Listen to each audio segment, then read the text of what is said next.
Amatőr szintű labdarúgótornával, kirakodóvásárral, ingyenes babgulyással ünnepelték Dreán a hagyományos búcsút, amit minden évben a Péter Pál előtti vasárnap tartanak.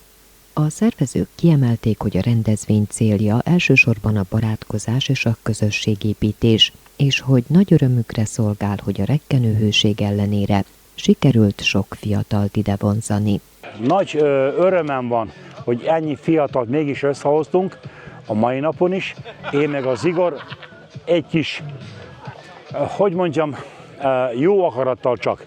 Nagy melegség van, hőség, ami biztos, hogy visszafonja az embereket, mert egyszerűen nem tudunk adni olyan föltételt, mint aki mást ad.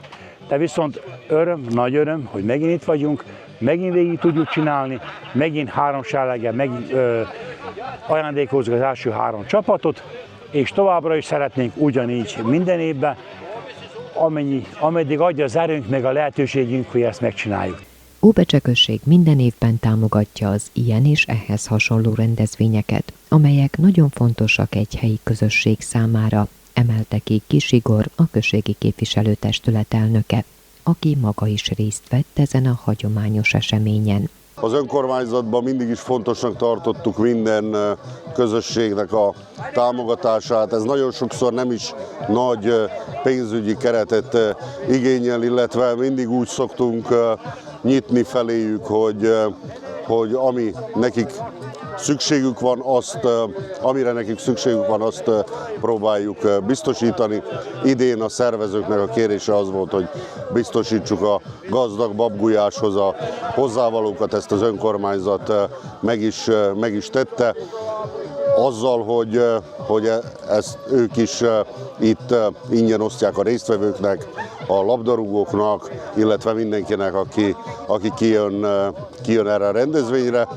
Aki dreasi, illetve aki egyszer belekóstolt ebbe az ő kis rendezvényükbe, illetve ebbe a millióbe, az nyugodtan el tudja mondani, hogy bár ez számbelileg természetesen nem ezres nagyságú rendezvény, de hogy ez milyen fontos egy-egy ilyen közösségnek, hisz a falu apraja nagyja itt van, csillogó szemeket látunk, barátkozunk, találkoznak olyanok, akik rég nem találkoztak, hazajönnek olyanok, akik elszármaztak, úgyhogy nekünk ez egyrészt kötelesség, másrészt gyakorlatilag jóleső érzés, hogy ilyen eseményeket támogatni tudunk anyagilag is, és a részvételünkkel is.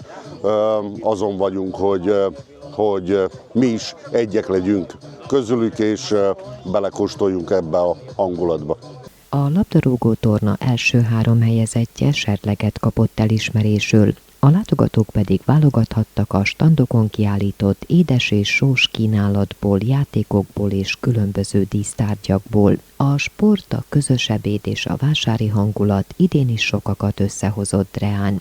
A szervezők reményei szerint a falubúcsú a következő években is megőrzi közösségteremtő szerepét, és továbbra is a település egyik legkedveltebb nyári eseménye marad.